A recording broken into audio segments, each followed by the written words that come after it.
وبركاته. إن الحمد لله نحمده ونستعينه ونستغفره ونعوذ بالله من شرور أنفسنا ومن سيئات أعمالنا. من يهده الله فلا مضل له ومن يضلل فلا هادي له. وأشهد أن لا إله إلا الله وحده لا شريك له وأشهد أن محمدا عبده ورسوله. فإن أصدق الحديث كتاب الله وخير الهدي هدي محمد صلى الله عليه وسلم. இந்த நிகழ்ச்சியின் ஊடாக பெற்றுக்கொண்டிருக்கிறோம். அந்த அடிப்படையில் எனக்கு தரப்பட்டிருக்கக்கூடிய தலைப்பு மகத்தானவர்களை அளவைத்த மன்னரை வாழ்க்கை என்ற ஒரு தலைப்பு எனக்கு தரப்பட்டிருக்கிறது. அன்புள்ள சகோதரர்களே, இஸ்லாத்திலே ஏனைய மதங்களை விட வித்தியாசப்படுத்தக்கூடிய விடயங்களில் ஒன்றுதான் இந்த கபரு வாழ்க்கை, மன்னரை வாழ்க்கை என்று அழைக்கப்படக்கூடிய அந்த செய்தி. நீங்கள் ஏனைய மதங்களை எல்லாம் பழகிய சகோதரர்களோடெல்லாம் பேசி பாருங்கள். ஒன்றோ மறுமை வாழ்க்கை பற்றி பேசுவார்கள் அல்லது மறுபிறப்பு பற்றி பேசுவார்கள். ஆனால் மறுமை நாளுக்கும் இவ்வுலக வாழ்க்கைக்கும் இடைப்பட்ட மன்னரை வாழ்க்கை என்ற ஒரு வாழ்க்கை என்ன செய்ய மாட்டார்கள், பேச மாட்டார்கள். இஸ்லாத்தில் மாத்திரம்தான் அப்படிப்பட்ட வாழ்க்கை சம்பந்தமாக திட்ட தெளிவாக விரிவாக சொல்லப்பட்டிருக்கக்கூடிய ஒரு அம்சம் என்பதை முதலாக நீங்கள் புரிந்து கொள்ள வேண்டும். இஸ்லாம் இந்த உலகத்தில் பல விஷயங்களில் ஏனைய மதங்களை விட வித்தியாசப்பட்டு நிற்கிறது. அப்படி வித்தியாசப்பட்டு நிற்கக்கூடிய இடங்களில் இது மிக முக்கியமான ஒன்று. அதாவது மரணத்திற்கு பின்னால், மறுமையை அடைவதற்கு முன்னால் இதற்கு இடைப்பட்ட ஒரு வாழ்க்கை. நாங்கள் மரணித்து விட்டோம் என்று சொன்னால் மறுமை நாளில் எழுப்பப்படுகின்ற வரைக்கும் உள்ள வாழ்க்கையை தான் நாங்கள் மன்னரை வாழ்க்கை என்று சொல்கிறோம். மன்னரை வாழ்க்கை என்று சொல்லப்படுவதன் மூலம் நோக்கம் அடக்கப்பட்ட இடத்துல இருக்கணும் என்றது அல்ல, அந்த கபருக்குள்ள இருக்கணும் என்பது அல்ல. அவரை அடக்கி 10 வருஷத்துல இன்னொருவர் அடக்கிடுவோம், அதே இடத்துல அதை அடக்கி 10 வருஷத்துல இன்னொருவர் என்ன செஞ்சிருப்போம், அடக்கியிருப்போம். மன்னரை வாழ்க்கை என்று சொன்னால் அது சொல்லப்படுவதுடைய நோக்கம் என்ன என்றால் மரணத்திற்கு பின்னால் உள்ள வாழ்க்கை, மறுமை வரைக்கும் மரணத்திற்கு பின்னால் உள்ள வாழ்க்கை. சிலர் என்ன செஞ்சிருப்பாங்க, குண்டு வெடிப்புல மௌத்தாகி போயிருப்பாங்க, உடம்பெல்லாம் செதறிக்கும், அடக்கியே இருக்க மாட்டோம். அப்ப அவங்களுக்கெல்லாம் மன்னரை என்றெல்லாம் உண்டு இல்லை. அது எப்படி வழங்கணும், பர்ஸகுடைய வாழ்க்கை, அதாவது மரணத்திற்கு பின்னால் உள்ள வாழ்க்கை. ரூஹ், உயிர் என்பது அழிக்க முடியாத ஒன்று, உயிர் என்பது அழிக்க முடியாத ஒன்று. அந்த வாழ்க்கையை தான் இஸ்லாம் என்ன சொல்கிறது, மன்னரை, அதாவது மரணத்திற்கு பின்னால் உள்ள வாழ்க்கை என்று சொல்கிறது. இஸ்லாத்தை பொறுத்த வரைக்கும் மோமின்கள் ஒவ்வொருவரும் நம்ப வேண்டும், இப்படி ஒரு வாழ்க்கை இருக்கிறது, மன்னரை என்கின்ற ஒரு வாழ்க்கை இருக்கிறது. மரணத்திற்கு பின்னால் மறுமையில் எழுப்பப்படுகின்ற வரைக்கும் எங்களுக்கு ஒரு வாழ்க்கை இருக்கிறது. அதில் நாங்கள் உணர்வுடன் வாழுவோம். என்ன உணர்வு? ஒன்றேல் நாங்கள் செய்த நன்மைகளுக்கான மகிழ்ச்சியான உணர்வு, அல்லது நாங்கள் செய்த தீமைகளுக்கான வேதனையான உணர்வு, துன்பமான உணர்வு. இந்த இரண்டுடன் தான் எங்களுக்கு அந்த வாழ்க்கை கழியும். மறுமை நாளுக்கு எழுப்பப்படுகின்ற வரைக்கும் ஒன்றுமில்லாமல் ஜடமாக எங்களது வாழ்க்கை என்ன செய்யாது, போகாது. மறுமை நாள் எழுப்பப்படும் வரைக்கும், அது வரைக்கும் எங்களுக்கு எந்த மனவேதனையும் இல்லை, எந்த உடல் வேதனையும் இல்லை. மறுமையில தான் எல்லா விஷயங்களும் என்ற அமைப்பில் அந்த வாழ்க்கை என்ன செய்யாது, போகாது.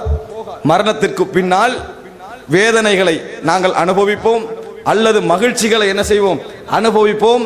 ஆனால் அது உலக வாழ்க்கையுடைய மகிழ்ச்சிக்கும் உலக வாழ்க்கையுடைய துன்பத்துக்கும் வித்தியாசமாக இருக்கும். அப்படி ஒரு வாழ்க்கை இருக்கிறது என்று இஸ்லாம் என்ன செய்ய சொல்கிறது, நம்ப சொல்கிறது. அதாவது நம்ம மரணித்த உடனேயே ஃபக்கத் காமத் கியாமத்துஹு, அவரது மறுமை நாள் நிகழ்ந்து விட்டது என்று அர்த்தம். நாங்கள் மரணித்த உடனேயே எங்களுக்குரிய பலனை நாங்கள் அனுபவிக்க ஆரம்பிப்போம், எங்களுக்குரிய பலனை அனுபவிக்க ஆரம்பிப்போம். இது ஒரு வகையில் நீங்கள் புரிந்து கொள்ள வேண்டும். மன்னரை வாழ்க்கை என்று புரிகின்ற பொழுது இன்னொரு விஷயம் தெரிந்து கொள்ள வேண்டும். இந்த மறுமை நாள் சம்பந்தமான விஷயங்கள் பேசுகின்ற பொழுது சிலருடைய உணர்வு என்னவென்று சொன்னால், இப்போ 2012 23 உலகம் அழியும் என்று சொன்னாங்க. அப்ப சிலருடைய உணர்வு என்னன்னு சொன்னா, அழியாது என்ற ஒரு விஷயம் அது வேற.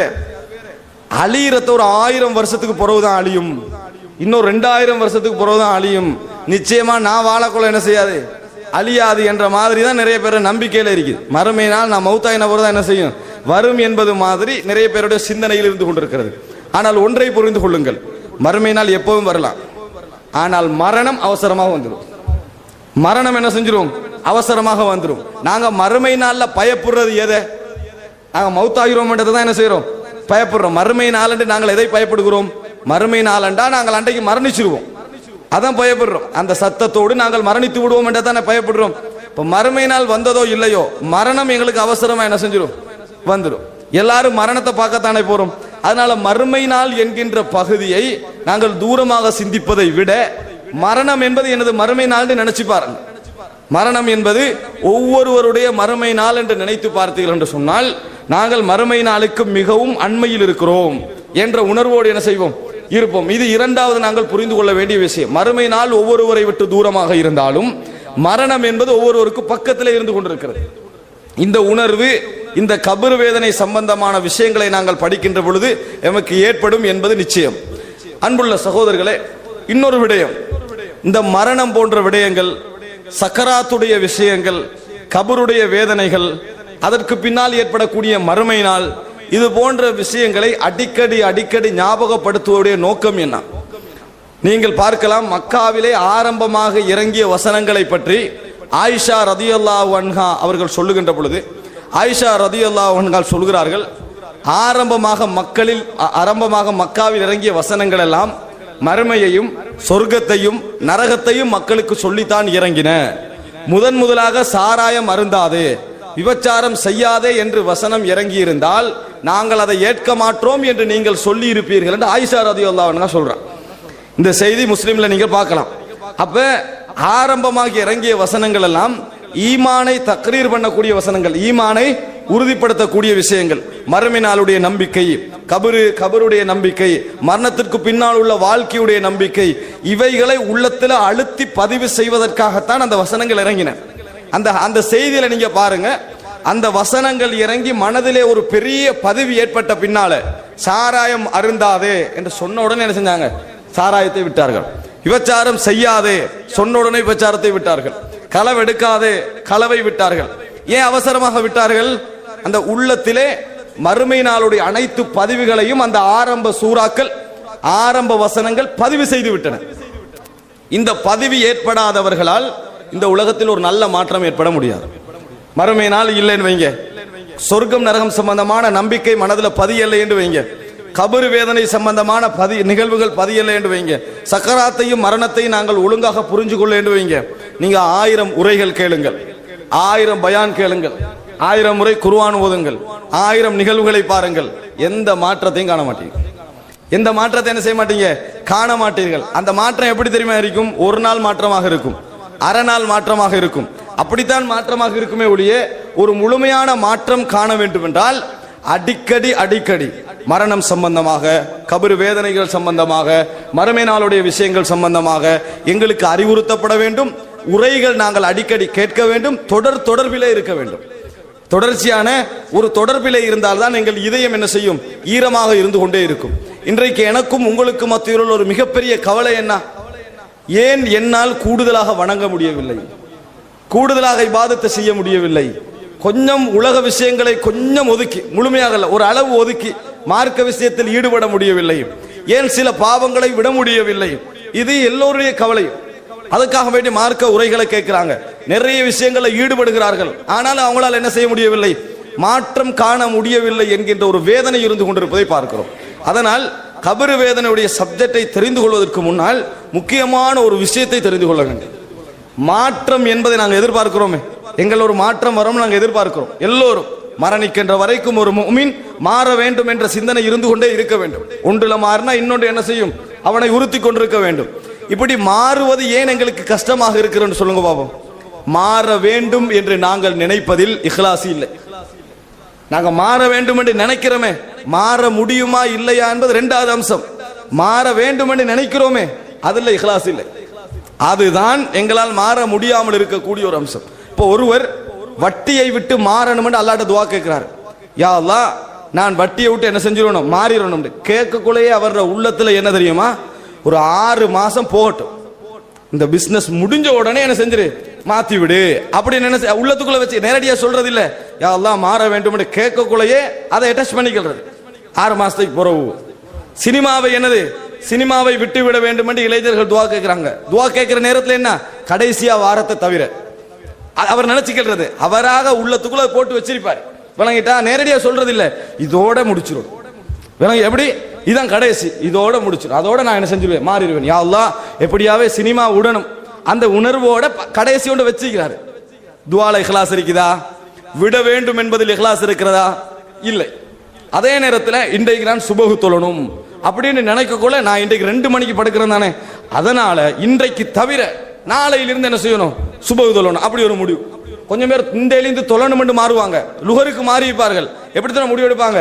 மகரிபிலிருந்து என்ன செய்வோம்? இன்ஷா அல்லாஹ் டைமுக்கு தொழுகிறோம், அசர் தொழுகிறோம்ல மாறுறவங்க. வழங்கிட்டா இந்த மாற்றத்தில் அவங்கள்ட்ட இஹ்லாஸ் இல்லை. முதலாவது எங்கட அளவுல ஒரு முயற்சி இருக்கணுமா இல்லையா? எங்களால முடிஞ்ச அளவுல ஒரு முயற்சி இருக்கணும். அந்த முடிஞ்ச அளவுல முயற்சி இஹ்லாஸ் இருந்தா தான் வரும். இப்ப மாறுற அந்த அவனுக்கு முடிஞ்ச கெப்பாசிட்டிக்குள்ளேயே அவனுக்கு விருப்பம் இல்லை, மாறுவதற்கு விருப்பம் இல்லை.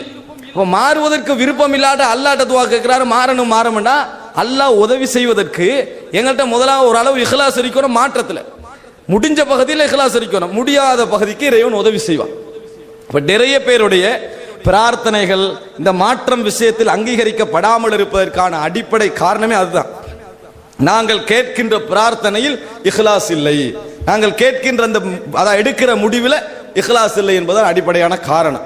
நிறைய விஷயங்களை நீங்க பாருங்க, மார்க்கம் என்று நீங்க எடுக்கக்கூடிய முடிவுகள் எல்லாம் எடுத்து பாருங்க. எடுத்து பார்த்தீங்கன்னா அந்த முடிவில் ஒரு சின்ன ஒரு விதிவிலக்கு வச்சுப்பீங்க.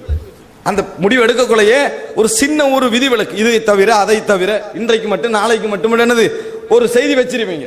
அதனால துஆக்கள் கபூல் ஆவதில்லை. யூசுப் அலைஹிஸ்ஸலாம் அவர்கள் ஒரு சூழல் அகப்பட்டாங்க. அகப்பட்ட நேரத்தில் பெண்கள் சூழல், விபச்சார சூழல் அகப்பட்டாங்க.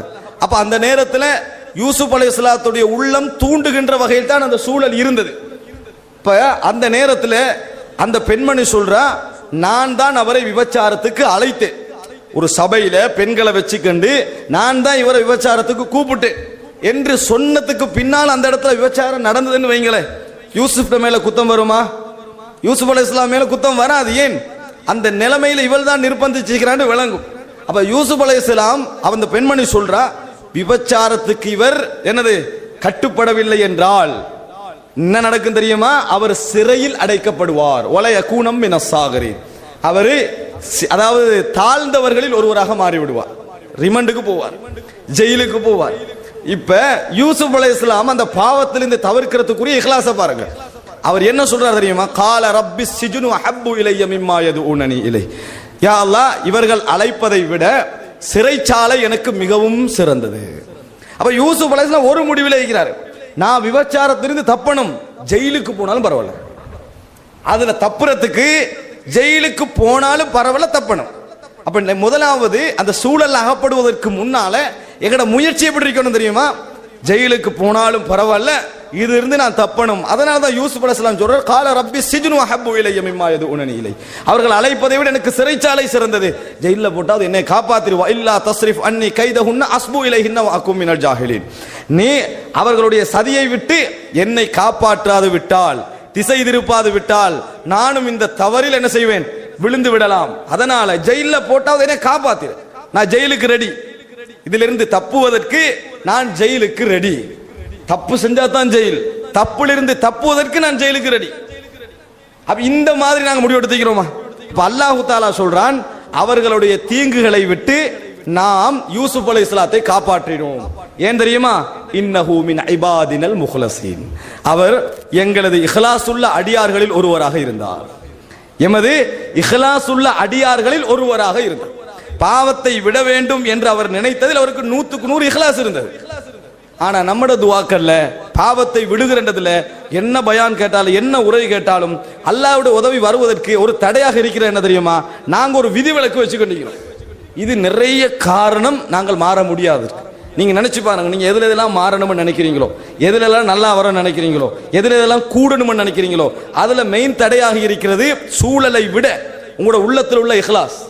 இந்த பாவத்தை விட வேண்டும் என்பதிலும் இபாதத்தை செய்ய வேண்டும் என்பதிலும் உங்களோட அளவுக்கு நீங்க என்ன செய்யல, இஹ்லாஸாக இல்லை. அல்லாஹ் தஆலா யூசுப் அலைஹிஸ்ஸலாத்தை ஏன் காப்பாற்றான்? அவர் ஜெயிலுக்கு போறதுக்கு ரெடியாக இருந்தார். இந்த உணர்வுகளோடு நீங்க எந்த உரையையும் கேளுங்கள், அது எந்த அம்சமாக இருந்தாலும் என்னது கேட்டு பாருங்கள், நிறைய மாற்றங்களை நீங்கள் என்ன செய்வீர்கள், உணர்வீர்கள். அந்த அடிப்படையில் ரசூலுல்லாஹி ஸல்லல்லாஹு அலைஹி வஸல்லம் இந்த உம்மத்துக்கு சொல்லி போன ஒரு மிகப்பெரிய ஒரு இடம்தான் மரணம்.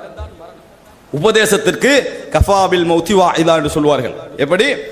உபதேசத்திற்கு ஒரு மனிதன் உபதேசம் பெறுவதற்கு பெரிய பெரிய உரைகளை விட மரணம் ஒன்றே போதுமானது. மரணத்தை ஒரு 5 நிமிடம் மனிதன் நினைச்சான்னு சொன்னா அதுக்காக அவனுக்கு யோசிக்க நினைவு வராது. அதை விட்டுட்டு எழும்பிடுவான், அதை பத்தி யோசிக்கப்படாத நினைச்சிருவான். ஏன்? மரணத்தை நீங்க ஒரு நிமிடத்தை நின்று யோசிச்சு பாருங்க. மரணம் என்கின்ற பகுதி இது எனது தலைப்பில்லை என்றாலும் மரணத்தை நீங்க விளங்கிக் கொள்ளணும். மரணம் என்கின்ற ஒரு பகுதியை நீங்க ஒரு 5 நிமிடம் யோசித்தீங்க என்று சொன்னால் யாராலும் என்ன செய்ய முடியாது, ஒரு அந்த இடத்துல இருந்து ஒரு நிம்மதியாக எழும்ப முடியாது என்ற அளவுல மரணம் இருக்கிறது. ஆனா அல்லாஹ் தஆலா என்ன செய்றான்? மரணத்தை எங்களுக்கு அடிக்கடி மரணிக்க செய்கிறான், எங்கட உள்ளத்துல இருந்து மரணிக்க செய்கிறான். அது மட்டும் தொடர்ந்து ஞாபகம் இருந்தது வைங்க, நாங்க வாழ்ந்து கொள்ள மாட்டோம், நாங்கள் வாழ்ந்து கொள்ள மாட்டோம் என்கின்ற அளவில் மரணம் பயங்கரமானது. எந்த அளவுக்கு எங்களது வாழ்க்கையிலேயே நீங்க இப்படி ஒரு நிபந்தனை போட்டிருந்தா, நீங்க இன்றைக்கு உயிர் வாழணுமாக இருந்தால் 60 முறை மூச்செடுக்க வேண்டும். உயிர் வாழணுமா இருந்தா 60 முறை மூச்செடுக்கணும்னா காலையில எழும்பினோடனே முதல் வேலை தான் இருக்கும். அதுதான் எழும்பி இருந்து என்ன செஞ்சிருவோம், 60 முறை முதல்ல மூச்செடுத்து முடிச்சிருவோம். ஆனால் அல்லாஹ் எப்படி மூச்சை எங்களுக்கு வச்சுக்கிறான்? இயற்கையில வச்சுக்கிறான். யாரும் அதை பத்தி யோசிக்கிறோமா? ஆனா வாழ்க்கைக்கு அதான் ஃபர்ஸ்ட். யாரும் அதை பற்றி யோசிப்பதில்லை. ரசூலுல்லாஹி ஸல்லல்லாஹு அலைஹி வஸல்லம் சொன்னார்கள், நாளை மறுமையில் அவர்கள் என்னது, அதாவது தஸ்பீஹ் என்றது அவங்களுக்கு வாழ்க்கையில் என்ன செய்யும், இயற்கையாக வரும். எப்படி வரும் தெரியுமா? கமா உல்ஹிமு அன்னஃபஸ, மூச்சு எப்படி அவர்களுக்கு இந்த உலகத்துல இயற்கையாக நடக்குதோ அது மாதிரி வரும் என்று ரசூலுல்லாஹி ஸல்லல்லாஹு அலைஹி வஸல்லம் சொன்னார்கள். அன்புள்ள சகோதரர்களே, நாங்க வாழ்ந்துட்டீங்களோ அதுல மட்டும்தான், இந்த மூச்சில தான் என்ன செய்யறோம், வாழ்ந்து கொண்டிருக்கிறோம். இதனுடைய டோட்டல் கண்ட்ரோலும் இறைவனது கையில இருக்கிறது. சர்வ சாதாரணமாக நாங்கள் சாப்பிடக்கூடிய ஒரு சாப்பாடு திசை மாறி அப்படி துறப்பட்டுன்னு வைங்கள மற்ற சைடுக்கு நம்ம என்ன செஞ்சிடறோம், மௌத்தாகிடுவோம். அந்த மௌத்தாகாம இருப்பதற்காக இறைவன் இயற்கையாகவே வைத்த ஒரு பகுதி தான் பொறையேறுறது என்று சொல்லுவோம், தட்டி விடுறது. அது இயற்கையாக வைத்த பகுதி.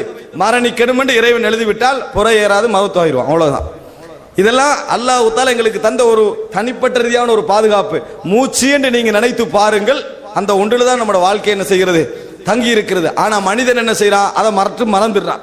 மறந்துட்டு பெரிய அளவுல என்ன செய்யறான், யோசிக்கிறான். ஆனால் மரணம் என்கின்றது ஒன்று எங்களுக்கு அடிக்கடி ஞாபகம் வர வேண்டும் என்றால் அதற்கு ஒரே ஒரு வழி, நாங்கள் ஜனாசாக்களில் கலந்து கொள்ளல், சக்கராத்தில் உள்ளவர்களது விஷயத்தில் கலந்து கொள்ளல், ஜியாரத்து, கபர்களுக்கு போய், அதாவது பொது மையவாடிகளுக்கு போய் அந்த கபரில் உள்ளவர்களை தரிசித்து அவர்களுக்காக வேண்டி துவா கேட்டல், அந்த இடத்தில் அதுக்கு அந்த விஷயங்களை ஞாபகப்படுத்தல், இதுதான் என்ன செய்யும், எங்களை உள்ளத்தை பக்குவப்படுத்தி வைத்துக் கொண்டிருப்பதற்கு அடிப்படை காரணமாக இருக்கும். காரணம், உலகத்தில் மனிதனுடைய இயல்பு முடிவை வைத்து எதையும் யோசிப்பது. எந்த விஷயமாக இருந்தாலும் முடிவை வச்சுதான் என்ன செய்வான், யோசிப்பான். இப்ப மனிதனுடைய வாழ்க்கை, உதாரணமாக ஒருவர் என்ன செய்யறாரு, ஃபாரின்ல போய் இருக்கிறார் 5 வருஷத்துக்கு. அவர் அங்க போனா நீங்க பாத்தீங்கன்னா மிகப்பெரிய பணக்காரனாய்ப்பார். இலங்கையில ஊட பாத்தீங்கன்னா குவாலிட்டியா இருக்கும், அப்படி ஊடு. அங்க அவரை விசிட் பண்றதுக்கு போனவர் அந்த ஊட்ட பார்த்தா இவர் வீட்டுல இருக்கிறதை விட அந்த வீடு மிச்சமே என்ன செய்யும், மோசமா இருக்கும். ஏன் அவர் அப்படிங்கிறாரு, பணம் இல்லைன்னு நினைக்கிறீங்களா? அதுக்காக வேண்டிய இல்ல, நான் வீட்டுக்கு போறேன், இங்கிருந்து இங்க நான் இருக்க போறது இல்லையே, நாட்டுக்கு போயிருவேன். அதனால அங்க பெருசா என்ன செய்ய மாட்டாரு, கட்ட மாட்டார். இப்ப மனிதனுடைய இயல்பு வாழுகின்ற நாளையும் முடிவை வச்சு யோசிக்கிறது. நாங்கள் இந்த உலகத்தில் எங்கட முடிவு 60 வருஷத்துல எல்லாம் முடிஞ்சிருமெண்டா அங்க 5 வருஷம் வீட்டுக்கு கொடுக்கிற பெருமதியை தான் இங்க என்ன செய்வோம், கொடுப்போம். எப்ப கொடுப்போம், அந்த ஃபீலிங் எங்களுக்கு இருந்தால், அந்த உணர்வு எங்களுக்கு இருந்தால், அந்த முடிவு பற்றிய உணர்வு எங்களுக்கு இருந்தால் அதுதான் எங்களுக்கு என்ன செய்யப்படும், தந்துவிடும். அன்புள்ள சகோதரர்களே, ரசூலுல்லாஹி ஸல்லல்லாஹு அலைஹி வஸல்லம் அவர்கள் அழகான ஒரு செய்தி சொன்னார்கள். எப்பொழுதும் நாங்கள் மரணத்தை எதிர்பார்த்தவர்களாக இருந்தால், மௌத்துக்கு தயாரானவர்களாக இருந்தால் அதற்கு பின்னால் உள்ள வாழ்க்கை எங்களுக்கு இலகுவா இருக்கும். இப்ப இந்த சபையில நானோ நீங்களோ ஒருவர் இந்த நிமிஷம் மலக்குல் மௌத் உங்கள்கிட்ட வரத்தா நீங்க தயாராக இருக்கிறீங்களான்னு கேட்டா எத்தனை பேர் கை தூக்கும்? இந்த நிமிஷம் மலக்குல் மௌத் உங்களோட உயிரை எடுப்பதற்கு தயாராக இருக்கிறீங்களா? நீங்க சுப தொழுதுங்க தானே, தொழுது லுகர் தொழுதுங்க, அசரு தொழுதும், மகரிபிஷ் எல்லாம் தொழுதும், உயிரெடுக்க தயார் இல்லை. என்ன காரணம்? ஒரு நாள் டைம் தாங்க, கடன் எல்லாம் எழுதிடணும், இன்னும் எழுதல, வரவெல்லாம் எழுதிக்கிறோம், கொடுக்க வேண்டியதெல்லாம் என்ன செய்யல, எழுதல, அது ஒரு காரணம். ரெண்டாவது, இவனுக்கெல்லாம் அநியாயம் செஞ்சுக்கிறோம், இன்னும் மன்னிப்பு கேட்கல, கொஞ்சம் அமானிதம் இருக்குது, மௌத்தாகினா அது யார் யாருன்னு தெரியாது, அது இன்னும் எழுதல, ஒரு பாவம் செஞ்சு அதுக்கு இன்னும் தௌபா செய்யல என்று 4-5 காரணம் வச்சுக்கொண்டிருப்போம். இது மார்க்கப்பற்றோட இருந்தா, கொஞ்சம் உலக சாடையில இருந்தா என்ன செய்வோம், ஊடு இப்பதான் கட்டிக்கிறேன், இன்னும் கூரை போடல, விளங்கிட்டா, அந்த வேலை முடிய இல்ல இந்த வேலை முடியலன்னு மனசுல என்ன செய்யும், ஒரு இடம் இருந்து கொண்டிருக்கும். இந்த நிமிடத்தில் உங்களுக்கு கேட்கப்பட்டா வானம் பண்ணுவீங்க, ஆனா மௌத்து வந்துட்டா, அந்த நிமிஷத்துக்கு உங்களுக்கு மரணம் வந்து விட்டால், இப்படி ஒரு தேவைகள்லாம் இடையில இருக்குது. அந்த மாதிரி இடையில இருக்கின்ற நேரத்தில் மரணம் வந்து விட்டால் எத்தனை பேர் அந்த மரணத்தை எக்ஸெப்ட் பண்ண தயாராக இருக்கிறோம்? ரசூலுல்லாஹி ஸல்லல்லாஹு அலைஹி வஸல்லம் அவர்கள் சொன்னார்கள், மன் அஹப்ப லிகா அல்லாஹி அஹப்ப அல்லாஹு லிகாஅஹு வமன் கரிஹ லிகா அல்லாஹி கரிஹ அல்லாஹு லிகாஅஹு. யார் அல்லாஹ்வுடைய சந்திப்பை விரும்புகிறாரோ அவரது சந்திப்பை அல்லாஹ் விரும்புவான். யார் அல்லாஹ்வுடைய சந்திப்பை வெறுக்கிறாரோ அவரது சந்திப்பை அல்லாஹ் தஆலா வெறுப்பான். இப்ப இந்த இடத்துல யார் அல்லாஹ்வுடைய சந்திப்பை விரும்புகிறீங்க என்று கேட்டால் நம்ம எல்லாம் கை உயர்த்துவோம். ஆனால் சஹாபாக்கள் விளக்கத்தோடு இருந்தார்கள். உடனே சஹாபாக்கள் சொன்னார்கள், அல்லாஹ்வை சந்திக்க விரும்புறேன்னு என்ன அர்த்தம் நினைச்சு பாருங்க. நான் மௌத்தாக ரெடி, அல்லாஹ்வை சந்திக்கிறேன்னு என்ன செய்யணும், நான் மௌத்தாகணும். மௌத்தாகாம அல்லாஹ்வை என்ன செய்யலாது, நம்ம சந்திக்க இயலாது. மரணிக்க ரெடியான்னு கேட்டு பாருங்க, அல்லாஹ்வை சந்திக்க ரெடி, மௌத்தாக ரெடி இல்லை. அத உடனே சஹாபாக்கள் கேட்டார்கள், எங்களில் உள்ள எல்லோரும் மௌத்தை வெறுப்பவர்கள் தானே அல்லாஹ்வின் தூதரே, எங்களில் உள்ள எல்லோரும் மௌத்த வெறுப்பம் தானே, அப்ப எப்படி அல்லாஹ் தஆலாவை சந்திப்ப விரும்பினா தான் அல்லாஹ் எங்களை விரும்புவான் சொல்லுவான் என்று ரசூலுல்லாஹி ஸல்லல்லாஹு அலைஹி வஸல்லம் இடத்தில் கேட்டார்கள். அதற்கு ரசூலுல்லாஹி ஸல்லல்லாஹு அலைஹி வஸல்லம் சொன்னார்கள், லைஸ கமா தத்ஹபூன், நீங்கள் கருதுவது போன்று அல்ல. வதாலிக இதா ஷஹஸல் பஸர் வக்ஷஅர்ரல் ஜில்த் வதஷன்னஜத்தில் அஸாபி என்று ரசூல் ஸல்லல்லாஹு அலைஹி வஸல்லம் ஒரு பெரிய ஒரு பட்டியலை என்ன செய்கிறார்கள், சொல்லிக் கொண்டு வருகிறார்கள். அதாவது அந்த நேரம் அல்ல, உங்களது கண் அப்படியே அதாவது விழித்து பார்க்கின்ற நேரம், பிறண்டு பிறண்டு பார்க்கின்ற நேரம், உங்கள் மயிர்கள் எல்லாம் செழிர்க்கின்ற நேரம், அதே போன்று தஷன்னஜத்தில் அசாபியா, விரல்கள் ஒன்றோடொன்று பின்னிக் கொள்ளுகின்ற நேரம், இதயம் துடிக்கின்ற நேரம். ரசூல் ஸல்லல்லாஹு அலைஹி வஸல்லம் சொல்றாங்க, இந்த நேரத்தில் சக்கராத்துடைய நேரத்தை சொல்றாங்க, உயிர் போற நேரம் இருக்குது. இந்த நேரத்தில் யார் உசுறு போறென்று விளங்கி, யா அல்லாஹ் நான் உன் சந்திப்பை விரும்புகிறேன், நான் இப்ப மரணிக்க போறேன், நான் அதுக்கு தயாராகத்தான் இருந்தேன் என்று அந்த நிமிடம் யார் அல்லாஹ்வுடைய சந்திப்பை விரும்புகின்றார்களோ அல்லாஹ் அவரது சந்திப்பை விரும்புவான். ஆனா அந்த நிமிடம் அடே இதை செய்யலை, இதை முடிச்சுடனே நம்ம போகலாமே, அது முடியலையே அப்படி என்று ஒரு மனிதன் நினைத்தான் சொன்னால், ஒரு அவகாசம் கேட்கின்ற உணர்வு அவனுக்கு வருமாக என்றால் அல்லாஹு தஆலா அவனது சந்திப்பை வெறுப்பான், அவனது சந்திப்பை வெறுப்பான் என ரசூலுல்லாஹி ஸல்லல்லாஹு அலைஹி வஸல்லம் அவர்கள் சொன்னார்கள். அன்புள்ள சகோதரர்களே, மரணம் வருகின்ற அந்த செகண்ட் இருக்குதே, நம்மளுக்கு பக்கத்துல மனைவி இருப்பான், நம்மளுக்கு பக்கத்துல பிள்ளைகள் இருக்கும், உறவுகள் இருக்கும். ஆனா ஒரு செகண்ட் நான் மரணிக்க போகிறேன் என்று சொல்றதுக்கு அவகாசம் இருக்காது. உயிர் போவது எங்களுக்கு புரியும், பக்கத்தில் உள்ள உறவுகளை நாங்கள் காணுவோம், ஆனா கையை பிடிச்சு நான் போறேன் என்று சொல்றதுக்கு என்ன செய்யாது, எங்களுக்கு அவகாசம் இருக்காது. விளங்கு எங்களுக்கு நான் மௌத்தாக போறேன் ஒரு சந்தர்ப்பம் சொல்லுவதற்கு அது விளங்காத ஒரு நேரம். அன்புள்ள சகோதரர்களே, இந்த நேரத்தில் யார் அல்லாஹ்வுடைய சந்திப்பை விரும்புகின்றார்களோ, இந்த நேரத்தில் யார் அல்லாஹ்வுடைய சந்திப்பை உவக்கின்றார்களோ, அதை ஆசை வைக்கின்றார்களோ, அவர்களது சந்திப்பை அல்லாஹு தஆலா விரும்புவான் என ரசூலுல்லாஹி ஸல்லல்லாஹு அலைஹி வஸல்லம் அவர்கள் சொன்னார்கள். அன்புள்ள சகோதரர்களே, இந்த நிலைப்பாட்டில் நாங்கள் மரணத்தில் இருக்கிறோமா என்று நினைத்து பாருங்கள். ஒரு மனிதன் அதாவது மரணித்து அடக்கப்பட்டு விட்டால், அந்த அடக்கப்படுகின்ற விஷயத்தை ரசூலுல்லாஹி ஸல்லல்லாஹு அலைஹி வஸல்லம் சொல்கிறார்கள், ஜனாசாவை நீங்கள் சுமந்து விட்டால் வேகமாக கொண்டு செல்லுங்கள், வேகமாக கொண்டு சொல்லுங்கள். காரணம் என்ன தெரியுமா, அது நல்ல ஜனாசாவாக இருந்தால் நீங்கள் நலவின் பக்கம் அவசரமாக கொண்டு செல்கிறீர்கள், அது கெட்ட ஜனாசாவாக இருந்தால், மோசமான மரணமாக இருந்தால் ஃபஷர்ருன் தலஊனஹு அன் ரிகாபிக்கும், நீங்கள் ஒரு தீங்கை உங்களோட கையில் உங்களோட தோள்கள் இருந்து அவசரமா என்ன செஞ்சிடுறீங்க, கீழே வைத்து விடுவீர்கள். எனவே அவசரமாக கொண்டு போங்க, நல்லதோ கெட்டதோ அவசரமாக கொண்டு போங்க என்று ரசூலுல்லாஹி ஸல்லல்லாஹு அலைஹி வஸல்லம் சொன்னார்கள். அப்படி கொண்டு போவது நல்லவர்களுக்கு, அதாவது தூக்கிட்டோம் என்று சொன்னால் நல்லவர்களுக்கு நல்லது, கெட்டவர்களாக இருந்தால் உங்களுக்கு நல்லது. ரசூலுல்லாஹி ஸல்லல்லாஹு அலைஹி வஸல்லம் சொல்லி காட்டுகிறார்கள். அது மாத்திரமல்ல, ஜனாசா ஒன்று போற நேரத்தில் அந்த ஜனாசா என்ன சொல்லும், கத்திமூனி கத்திமூனி, நல்லதாக இருந்தா என்னை அவசரமா என்ன செய்யுங்க கொண்டு போங்க என்று சொல்லும். ஆனால் மோசமான ஜனாசாவாக இருந்தால் என்னை எங்க கொண்டு போறீங்கன்னு என்ன செய்யும், அது கேட்கும் என ரசூலுல்லாஹி ஸல்லல்லாஹு அலைஹி வஸல்லம் அவர்கள் சொன்னார்கள். அன்புள்ள சகோதரர்களே, அது எதை பொறுத்து அமையும், நாங்கள் மரணத்தை எந்த அளவில் விரும்புகிறோம், எந்த நிலையில் தயாராக இருக்கிறோம் என்ற இடத்தை வெறுத்து, எந்த இடத்தை பொறுத்து தான் என்ன செய்கிறது, தீர்மானிக்கப்படுகிறது என்பதை நாங்கள் புரிந்து கொள்ள வேண்டும். எந்த நிலையில் நாங்கள் இருக்கிறோம், எங்கள் குடும்பத்தை விட்டு பிரிகின்ற நேரத்தில் நாம் எம் குடும்பத்தை விட போகின்ற இடத்தை நேசிக்கிறோமா, பிரிகின்ற குடும்பத்தை நேசிக்கிறோமா? எல்லோரும் குடும்பத்தை நேசிக்கின்றவர்கள், சமூகத்தை நேசிக்கின்றவர்கள், உறவுகளை நேசிக்கின்றவர்கள். ஆனால் அந்த நேசங்கள் எல்லாவற்றையும் விட என்னை படைத்து என்னை இந்த உலகத்தில் வாழ வைத்து நல்ல வாழ்க்கை ஒன்றை தந்து முறையாக என்னை வழிநடத்திய இறைவனது சந்திப்பு தான் எனக்கு விருப்பம். நான் இறைவனிடத்தில் போவதனால் நான் நல்லவனாக இருந்தால் என் குடும்பத்தையும் என் குழந்தைகளையும் எனது உறவுகளையும் நான் கவனித்ததை விட இறைவன் கவனிப்பான் என்ற அந்த நல்லெண்ணம் இருக்கிறது.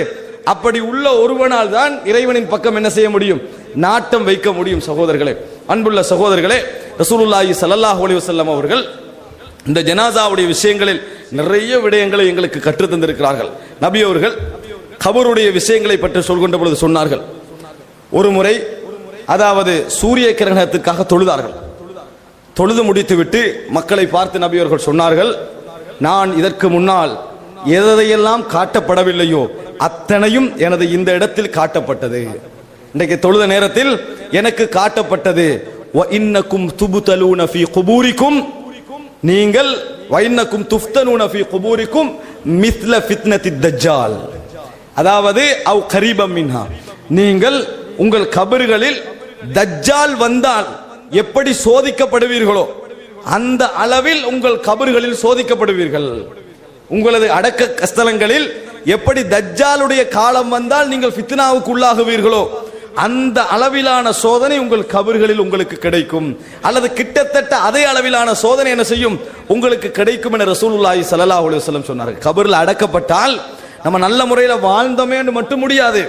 கபர்ல ஏற்படுகின்ற சோதனை தஜ்ஜால் நேரடியாக கண்டா என்ன சோதனைகள்லாம் ஏற்படுமோ, எப்படி ஈமான் தடுமாறுமோ, எப்படி அங்கலாய்க்குமோ அந்த அளவில் சோதனைகள் என்ன செய்யப்படும், கபர்களில் உங்களுக்கு ஏற்படும் என ரசூலுல்லாஹி ஸல்லல்லாஹு அலைஹி வஸல்லம் சொன்னார்கள். ஒரு முறை ரசூலுல்லாஹி ஸல்லல்லாஹு அலைஹி வஸல்லம் பனு நஜ்ஜாரிய கோத்திர சகோதரர்களுடைய தோட்டத்துக்குள்ள போறாங்க. போற நேரத்தில் நபி அவர்கள் 2-3 அதாவது கபர்களுக்கு பக்கத்தால போறாங்க. இது என்ன கபர்கள் என்று கேட்டாங்க. அப்ப சொன்னாங்க, இது யூதர்களுடைய கபர்கள். ரசூலுல்லாஹி ஸல்லல்லாஹு அலைஹி வஸல்லம் சொன்னார்கள், தஅவ்வது மின் அதாபில் கபர், நீங்கள் கபருடைய வேதனை விட்டும் பாதுகாப்பு தேடுங்கள். ஏன் தெரியுமா, வ இன்னக்கும் துப்தலூன ஃபீ குபூரிக்கும், உங்கள் கபர்களில் நீங்கள் சோதிக்கப்படுவீர்கள். கபர்களில் நல்ல அந்த வார்த்தைகளை கவனியுங்கள்.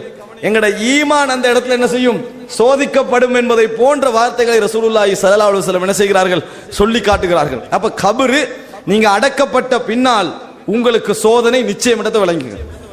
உங்களுக்கு சோதனை நிச்சயம், எமக்கு சோதனை நிச்சயம். நம்ம மரணித்த அடுத்த செகண்ட்ல இருந்து எங்களோட ஈமானுக்கான சோதனை நிச்சயம் என்பதை நாங்கள் என்ன செய்ய வேண்டும், புரிந்து கொள்ள வேண்டும். நபி அவர்கள் கபருக்கு போவதற்கு முன்னால் பலமுறை எச்சரிக்கிறார்கள். ஆயிஷா ரதியல்லாஹு அன்ஹா அவரிடத்துல ஒரு யஹூதி பெண்மணி வாரா, உதவி ஒன்று கேட்டு உதவி ஒன்று செய்யறாங்க. ஆயிஷா சொன்ன உடனேயே உங்களை அல்லாஹு தாலா கபருடைய வேதனையிலிருந்து காப்பாற்றுவானாக என்றார்.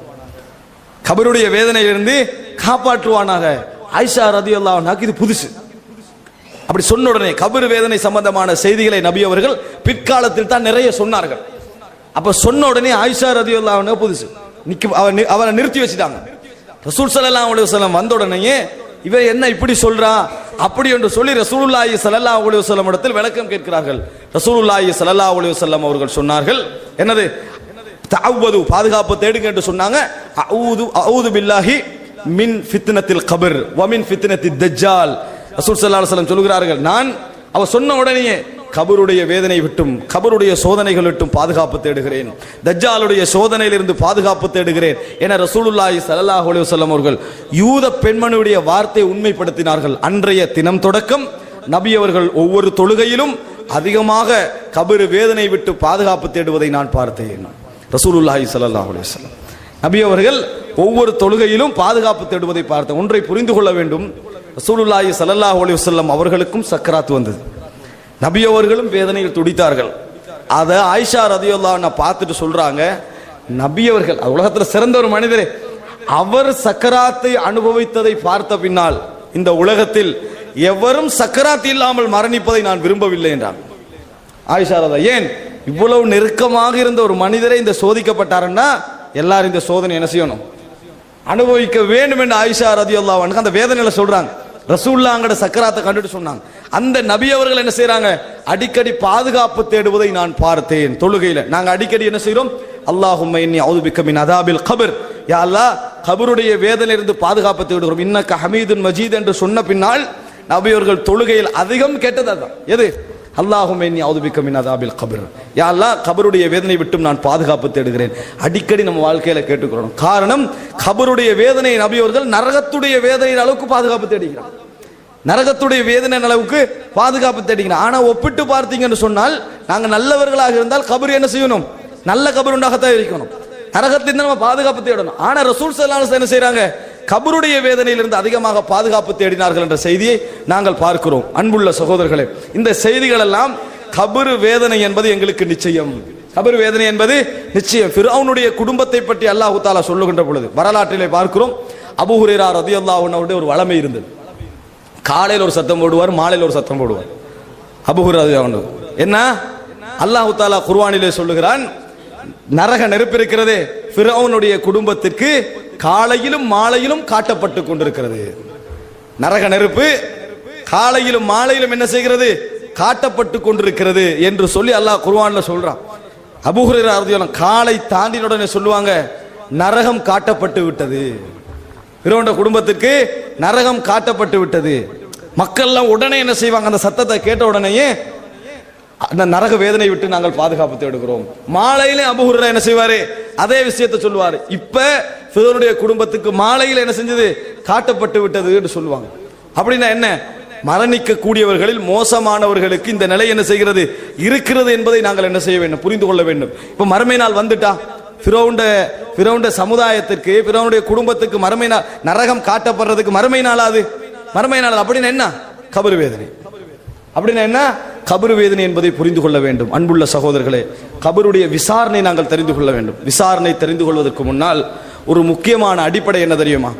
நாங்கள் இந்த உலகத்தில் வாழ்ந்து கொண்டிருக்கிறோம். இந்த நிமிடத்தில் எங்களுக்கு சொர்க்கத்திலும் ஒரு இடம் இருக்கிறது, நரகத்திலும் ஒரு இடம் இருக்கிறது. இப்ப எனக்கும் உங்களுக்கும் சொர்க்கத்திலும் ஒரு இடம் இருக்கிறது, இப்ப நரகத்திலும் ஒரு இடம் இருக்கிறது. இந்த நிமிடம் இந்த உலகத்தில் மனித ஜின்கள் எல்லோருக்கும், நரகவாதியாக இருந்தாலும் சொர்க்கவாதியாக இருந்தாலும், அவருக்கு இரண்டு இடத்துல ஒரு இடம் இருக்கிறது. அது முக்கியமான ஒரு விஷயம். இதில் எந்த இடத்திற்காக நாங்கள் தயாராகிறோம் என்பது எங்களது அமல்களை பொறுத்துள்ள விஷயம். ரெண்டு நாடு எங்களுக்கு தரப்பட்டு எந்த நாட்டுக்கு நீங்கள் போக வேண்டும் என்பதை நீங்கள் தான் என்ன செய்யணும்? தீர்மானிக்க வேண்டும் என்ற அடிப்படையில் சொர்க்கம் நரகம் இதில் ரெண்டிலும் எங்களுக்கு இடம் இப்பொழுது இருந்து கொண்டிருக்கிறது. இந்த இடத்தில் எந்த இடத்திற்கு நாங்கள் போகிறோம்? நாங்கள் ஒரு நாளைக்கு 12 ரக்காத்துக்கள் தொழுகிறோமா? எங்களுக்கென்று தரப்பட்ட இடத்தில் நாங்கள் ஒரு மாளிகை கட்டுகிறோம். ஒரு லா ஹவுல வலா குவத்த இல்லா பில்லாஹ் என்று சொல்கிறோமா? அதில் ஒரு புதையலை புதைக்கிறோம். விளங்கிட்டா? சுப்ஹானல்லாஹ் என்று சொல்கிறோமா? அந்த இடத்தில் ஒரு மரம் நாட்டப்படுகிறது. அல்ஹம்துலில்லாஹ் என்று சொல்கிறோமா? ஒரு மரம் நாட்டப்படுகிறது. எங்கட அமல்களுக்கு ஏற்ப, நாங்க செய்கின்ற அமல்களுக்கு ஏற்ப அந்த இடம் என்ன செய்து? அபிவிருத்தி அடைஞ்சிட்டு போகுது. அல்லாஹு தானாவாங்க சொர்க்கத்தில் ஒரு கூலியோடு தருவான். எங்கட அமல்களுக்கு ஏற்ப ஒரு கூலியோடு என்ன செய்யும்? அங்க விளங்கும். ஒரு பாவம் செய்கிறோமா? நரகத்தில் அதற்குரிய தண்டனை தயாராகிறது. எங்கட இடத்துல அதற்குரிய தண்டனை தயாராகிறது. அன்புள்ள சகோதரர்களே, இறுதியில் அல்லாஹ் தீர்மானிப்பான், நீங்கள் செய்த அந்த பாவங்களை அழித்து விட்டு உங்களை சொர்க்கத்துக்கு அனுப்புவதா, அல்லது உங்கள் அமல்களுக்கு பகரமாக நீங்கள் செய்த பாவங்களுக்காக முதலாக நரகத்துக்கு அனுப்புவதா, உங்களோட இடத்துக்கு அனுப்புவதா என்பதை இறைவன் தீர்மானிப்பான். அது அல்லாஹ்வுடைய கையிலே உள்ள ஒரு விஷயம். அன்புள்ள சகோதரர்களே, அப்படி என்று சொன்னால், ஒரு மனிதன் கபரிலே அடக்கப்பட்டவுடன் அவர்கள் செருப்புடைய ஓசையை கேட்கின்ற தூரம் திரும்பி போனவுடன், மக்களாம் திரும்பி போயிடுவாங்களே, உயிர் பறிக்கப்பட்டுருமே, உயிர் பறிக்கப்பட்ட இல்ல உயிர் எப்படி பறிக்கப்படும், அவருடைய வேதனை என்றா என்பதெல்லாம் சக்கராத்துடைய அம்சங்கள். அடக்கப்பட்டு நம்ம அந்த இடத்துல இருந்து என்ன ஒரு குறிப்பிட்ட அளவுக்கு தூரம் போயிடுவோம். தூரம் போனால் எங்கட கவலை என்ன? எங்கட தந்தை மரணித்து விட்டார், எங்கட தம்பி மரணித்து விட்டார், எங்களது குழந்தை மௌத்தாகிட்டு, இதுதான் எங்களுடைய கவலை. ஆனால் அவருடைய முழு கவலையும் அதுவல்ல. மரணிக்கின்ற அந்த செகண்ட் வரும் வரைக்கும் தான் குடும்பத்தை பற்றி கவலை இருக்கும், சொந்தத்தை பற்றி கவலை இருக்கும், அடைய என் குடும்பங்களை எல்லாம் விட்டு போகிறேன் என்ற வேதனை இருக்கும். ஆனால் கபரிலே அடக்கப்பட்டவுடன் உயிர் பிரிந்த அந்த செகண்டோடு எங்கட குடும்பத்தோட உறவு முடிகிறது. எங்களுக்கு தான் அவருடைய ஞாபகம் இருக்கும்.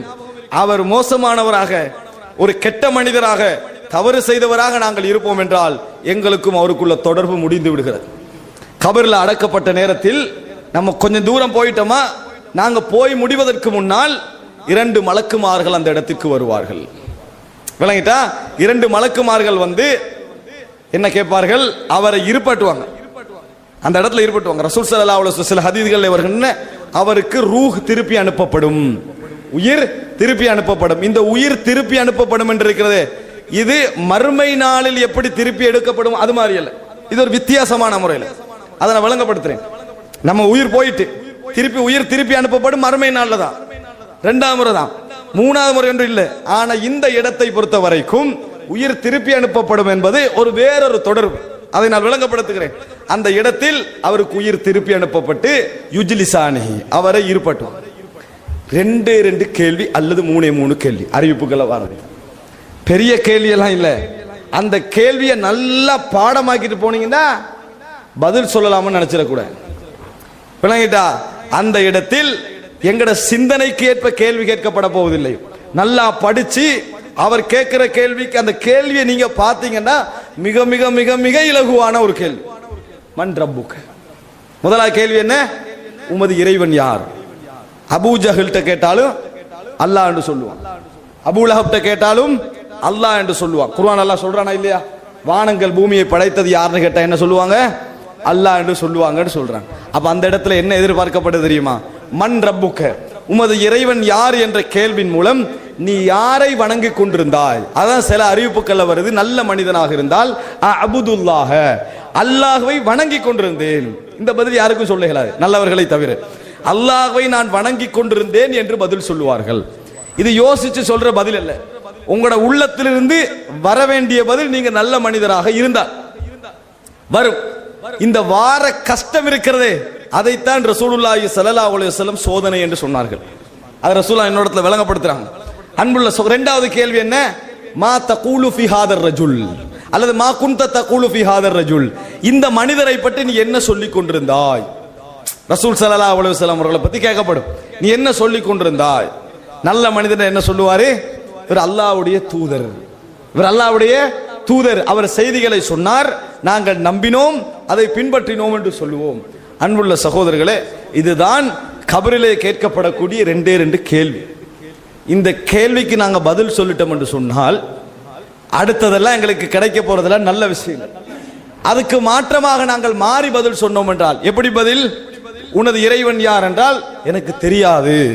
உனது இவரை பத்தி நீ என்ன சொல்லிக் கொண்டிருந்தாய்? மக்கள் எல்லாம் என்னமோ சொல்லிக் கொண்டிருந்தாங்க, அதையே நானும் சொன்னேன் என்று பதில் சொன்னால் அவர் அதுக்கு பின்னால சந்திக்கக்கூடியவைகள் எல்லாம் மிக மோசமான தண்டனைகளும் மனதுக்கு கஷ்டமானவைகளும்.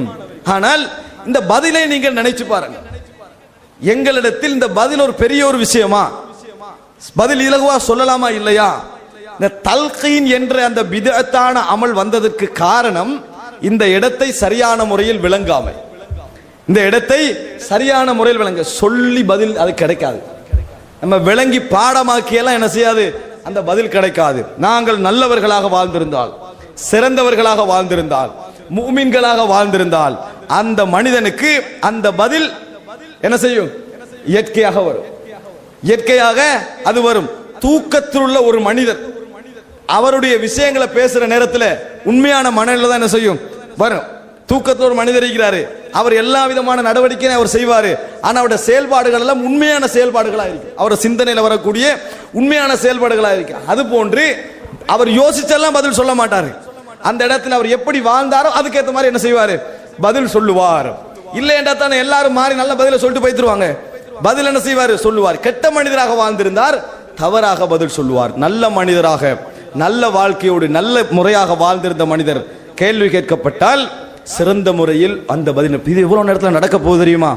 நாங்க அடுத்த செகண்ட் மரணித்தால் இந்த விசாரணைக்கும் எங்களுக்கு இடையில ஒரு நாளும் இல்லை. அதை புரிந்து கொள்ளுங்கள். அதான் மிக பயங்கரமான அம்சம். நானும் நீங்களும் மரணித்தால் இந்த விசாரணையை சந்திப்பதற்கு ஒரு நாள் இல்லை. ஏன்? மரணிச்ச உடனேயே நம்மளை குளிப்பாட்டி கபனிட்டு தொழுவித்து அடக்குவதற்கு ஒரு நாள் எடுப்பாங்களா? இல்ல. அடக்கி நம்ம பிரிஞ்சிட்டோமா கேள்விக்குரிய மலக்குமார்கள் வந்து விடுவார்கள். எனவே மரணம் எங்களுக்கு அண்மையில் தான் இருக்கிறது, விசாரணை மிக அண்மையில் தான் இருக்கிறது, பயங்கரம் நம்மளுக்கு மிக அண்மையில் தான் இருக்கிறது. இந்த விசாரணை முடிந்தவுடன் அவர் நல்லவராக இருந்தால் முதலாக நரகம் காட்டப்படும். ஏன் காட்டப்படும்? இதுதான் நீங்கள் போக இருந்த இடம். அது மட்டுமல்ல, மக்அதஹு மினன் நார், நரகத்தில் அவர் போக இருந்த இடம் காட்டப்படும்.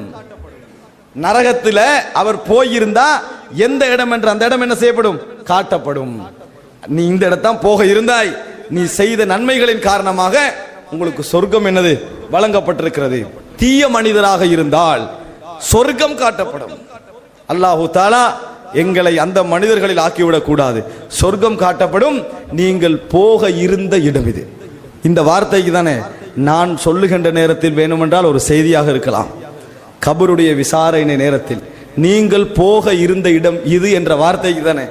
உலகத்திலே அது போன்ற ஒரு வேதனையான வார்த்தை இருக்க, உலகத்திலேயே அது போன்ற ஒரு வேதனையான கண்ணீரான கவலையான ஒரு வார்த்தை இருக்க முடியுமா? நீங்க போக இருந்த இடம் இது. யாலைத்தனி குந்து துராபா, யா அல்லாஹ் நான் மண்ணாக போயிருக்க கூடாதா என்று சொல்லக்கூடிய ஒரு மனநிலையில் உள்ள இடம் தான் அது. நீங்கள் போக இருந்த இடம் இது, இப்ப நீங்க போக போற இடம் இது, இந்த நரகம் என்று அந்த இடத்தில் காட்டப்படும். காஃபிருக்கு அப்படி காட்டப்பட்ட பின்னால், அதாவது ஒரு ஆயுதத்தால் கடுமையாக அவருடைய செவிப்பறையில் அறையப்படும். அந்த சத்தத்தை இந்த உலகத்தில் மனித ஜின் வர்க்கத்தை தவிர மற்ற அனைவர்களும் செவிமடுப்பார்கள். மற்ற அனைவர்களும் செவிமடுப்பார்கள் என ரசூலுல்லாஹி, அதை மற்ற அனைத்து மிருகங்கள் மற்ற உயிரினங்கள் எல்லாம் செவிமடுக்கும் என ரசூலுல்லாஹி ஸல்லல்லாஹு அலைஹி வஸல்லம் அவர்கள் சொல்லி காட்டினார்கள். அன்புள்ள சகோதரர்களே, நல்ல மனிதராக இருந்தால் நீங்கள் என்னது இங்கே உறங்குங்கள். ஒரு புதுமாப்பிள்ளை உறங்குவது போல அதாவது உறங்குங்கள். கபரு விசாலமாக்கப்படும், சொர்க்கத்துடைய வாசல் அவரை நோக்கி திறக்கப்படும். ஒரு நல்லதொரு உறக்கம் என்ன செய்யும்? அவருக்கு கிடைக்கும். அந்த சொர்க்கம், அந்த கபரு அவருக்கு சொர்க்கம் போன்று என்ன செய்யும்? இருக்கும் என ரசூலுல்லாஹி ஸல்லல்லாஹு அலைஹி வஸல்லம் அவர்கள் சொல்லி காட்டினார்கள். அன்புள்ள சகோதரர்களே, இப்படிப்பட்ட ஒரு நிலை அந்த கபரில் ஏற்படும் என்பதை பார்க்கிறோம். இதையும் தாண்டி தெரிந்து கொள்ள வேண்டிய இன்னொரு விஷயம் என்ன தெரியுமா? நாங்கள் கபரு வேதனை தப்புவதற்கு எவ்வளவு முயற்சிக்கிறோம், ஆனால் மனிதர்கள் என்ற அடிப்படையில் தவறுகளை தாண்டித்தான் போகிறோம். தவறுகளை என்ன செய்கிறோம்? விரும்பியோ விரும்பாமல் அந்த தவறுகளை தாண்டுகிறோம். ரசூலுல்லாஹி ஸல்லல்லாஹு அலைஹி வஸல்லம் ஒரு நேரம் அல்லாஹு அக்பர் அல்லாஹு அக்பர் அல்லாஹு அக்பர் என்று சொன்னார்கள். அல்லாஹ் மிக பெரியவன். சஅத் இப்னு முஆதை அடக்கிவிட்டு சொன்னார்கள், அல்லாஹ் மிக பெரியவன், அல்லாஹ் மிக பெரியவன் என்று சொல்லிவிட்டு சொன்னார்கள், உலகத்தில் கபருடைய நெருக்கத்திலிருந்து யாராவது தப்புவார்கள் என்றிருந்தால் லனஜா மின்ஹு சஅத் இப்னு முஆத், சஅத் அதிலிருந்து தப்பியிருப்பார். சஅத் என்ன செய்திருப்பார்? அந்த நெருக்கத்திலிருந்து தப்பியிருப்பார். அந்த கபரு ஒரு முறை அவரை நெருக்கியது என ரசூலுல்லாஹி ஸல்லல்லாஹு அலைஹி வஸல்லம் சொன்னார். கபரு அது சம்பந்தமான சில பலகீனமான செய்திகளும் வருகின்றன. ஆனால் இந்த இடத்தில் கபரு அவரை ஒரு முறை நெருக்கியது என ரசூலுல்லாஹி ஸல்லல்லாஹு அலைஹி வஸல்லம் அவர்கள் சொன்னார்கள். அதுல இருந்து யாராவது தப்புவதற்கு சந்தர்ப்பம் இருந்தால் சஅத் இப்னு முஆத் அதிலிருந்து தப்பி இருப்பார். அப்படின்னா என்ன? நாங்கள் அதை சந்திக்காமல் என்ன செய்ய முடியாது? போக முடியாது. எங்களது பாவங்களுக்கு ஏற்ப அந்த நெருக்கத்தின் வேகம் அதிகரிக்கும், எங்களது நன்மைகளுக்கு ஏற்ப அது குறையும். அப்ப சர்வ சாதாரணமான ஒரு தவறுக்கு தான் சஅத் இப்னு முஆத் என்ன செய்திருக்கிறார்? அந்த நெருக்கத்தை என்ன செய்திருக்கிறார்? அடைந்திருக்கிறார். ஏன்னா மனிதர்கள் எல்லாம் ஒரு தவறுகளை தாண்டித்தான் என்ன செய்வோம்? அந்த போவோம். அதனால கபர் ஒரு லம்மா, ஒரு அணைத்தல் என்ன செய்யும்? கபருக்கு நெருக்குதல் ஒன்று இருக்கும் என ரசூலுல்லாஹி ஸல்லல்லாஹு அலைஹி வஸல்லம் அவர்கள் சொன்னார்கள் என்ற செய்தியை பார்க்கிறோம். அன்புள்ள சகோதரர்களே, நாங்கள் எங்களில் தாங்கி இருக்கக்கூடிய இந்த உயிர் இருக்கிறதே, இந்த உயிரை பொறுத்த வரைக்கும் நாங்கள் இந்த உடலில் இந்த உயிருடைய தூண்டுதலில் செய்கின்ற வேலைகளை கேட்பத்தான் இந்த உயிருக்கு பாராட்டு இருக்கிறது. இந்த உயிர் வானத்தை நோக்கி உயர்த்தப்படுகின்ற அந்த நேரம் நல்ல உயிராக இருந்தால் மலக்குமார்கள் என்ன சொல்வார்கள் தெரியுமா? ஸல்லல்லாஹு அலைஹி வ அலா ஜஸதின் குன்தி தஅமுரினஹு, உங்களுக்கு இந்த உயிர் மீது அல்லாஹ்வுடைய அருள் உண்டாவதாக, இந்த உயிர் மீது அல்லாஹ்வுடைய அருள் உண்டாவதாக. நீ எந்த உடலை நிர்வகித்துக் கொண்டிருந்தாயோ, எந்த உடலை அதாவது நிர்வாகம் செய்து கொண்டிருந்தாயோ, அந்த உடலுக்கும் அல்லாஹ்வுடைய ரஹ்மத் உண்டாவதாக. அப்படின்னா உயிர் வேறு, உடல் வேறு. உடல் மண்ணா போயிரும் வைங்களே, இந்த உடலுக்கும் இந்த உயிருக்கும் அல்லாஹ்வுடைய ரஹ்மத் என்ன உண்டாவதாக என்று மலக்குமார்கள் பிரார்த்தனை செய்வார்கள் என்ற செய்தியை பார்க்கிறோம். அந்த உடல், இதற்கு பின்னால் நாங்கள் பார்க்கிறோம் மண்ணோடு மண்ணாக போகின்ற காட்சியை பார்க்கிறோம். அல்லாஹு தஆலா சொல்கிறான், எங்களுக்கு தெரியும், கத் அலிம்னா மா தன்குசுல் அர்து மின்ஹும் வ இந்தனா கிதாபுன் ஹஃபீஸ், அவர்களது உடலிலிருந்து எவ்வளவு பூமி குறைத்து வருகிறது என்பதை நாங்கள் அறிந்து வைத்திருக்கிறோம். ஒரு நாளைக்கு ஒரு பெர்சன்டேஜ் பூமி தின்னுமே உடம்ப, அதை நாம் அறிந்து வைத்திருக்கிறோம். எவ்வளவு இந்த பூமியோட கலந்திருக்கிறது, எவ்வளவு குறைஞ்சு கொண்டு போகுது என்பதை நாம் அறிந்து வைத்திருக்கிறோம். நாம் மண்ணோடு மண்ணாக உக்கி போனாலும் எங்களுக்கு கபருடைய வேதனை நடந்து கொண்டிருக்கும். கபருடைய வேதனை நடந்து கொண்டிருக்கும். உடல் ஒன்றாக இருந்தால்தான் அல்லாஹ்வுக்கு தண்டனை கொடுக்கணும் என்றது அல்ல. எங்களது கை எங்களை விட்டு வேறுதலாக இருந்தாலும் இந்த வேதனையை அந்த கைக்கும் உயிருக்கும் ஒரே அடியாக சேர்த்து கொடுப்பதற்கு அல்லாஹு தாலா சக்தி உள்ளவன் என்பதை புரிந்து கொள்ள வேண்டும். துகள் துகளாக மாறினாலும் அதனுடைய கனெக்ஷனை ஒன்றா வச்சு தண்டனை கொடுப்பதற்கு அல்லாஹு தாலா சக்தி உள்ளவன் என்பதை நாங்கள் என்ன செய்து விடக்கூடாது, மறந்து விடக்கூடாது சகோதரர்களே. அப்படிப்பட்ட வேதனை உள்ள ஒரு பயங்கரமான ஒரு நிலையுள்ள இடம்தான் கபர். அதனால் தான் ரசூலுல்லாஹி ஸல்லல்லாஹு அலைஹி வஸல்லம் அவர்கள் அதில் இருந்து கடுமையாக பயந்தார்கள், கடுமையாக என்ன செய்தார்கள், பாதுகாப்பு தேடினார்கள் என்ற செய்தியை பார்க்கிறோம். இந்த அடிப்படையில் நிறைய நல்லவர்கள், மார்க்கத்திலே வாழ்ந்தவர்கள், பயந்தவர்கள் எல்லோரும் கபரிலே கடுமையாக அழுதிருக்கிறார்கள். உமர் இப்னுல் கத்தாப் ரலியல்லாஹு அன்ஹு அவர்கள் மரண படுக்கையில் கொலை செய்யப்பட்டு மரண படுக்கையில் இருக்கிறார்கள். இப்னு அப்பாஸ் ரலியல்லாஹு அன்ஹு அவர்கள் வந்து அவருக்கு ஒரு ஆறுதல் சொல்லுகிறார்கள். எப்படி ஆறுதல்? உமரே அபிஷிர், உங்களுக்கு நன்மாராயம், சந்தோஷமாக இருங்கள், சுபசோபனம். நீங்கள் மக்கள் எல்லோரும் நபி அவர்களை நிராகரித்த பொழுது இஸ்லாத்தை ஏற்றுக்கொண்டீர்கள். மக்கள் எல்லோரும் நபி அவர்களை நிராகரித்த பொழுது இஸ்லாத்தை ஏற்றுக்கொண்டீர்கள். அப்படி ரசூலுல்லாஹி ஸல்லல்லாஹு அலைஹி வஸல்லம் அவர்களுக்கு உங்கள் பொருளாதாரத்தை செலவழித்தீர்கள், அவரோட இருந்தீர்கள், அவருக்கு துணை செய்தீர்கள். நபி அவர்கள் மரணிக்கின்ற பொழுது உங்களை திருப்திப்பட்ட நிலையில்தான் மரணித்தார்கள். நீங்கள் ஹலீஃபாவாகிய பொழுது யாரும் உங்கள் ஹிலாபத்தில் கருத்து முரண்பாடு படவில்லை, உங்களை ஹலீஃபாவாக ஏற்றுக்கொண்டார்கள். அபஷர், சுபசோபனம். உமர் அவர்கள் ரத்தம் ஓடிக்கின்றிருக்குது, சொல்றாங்க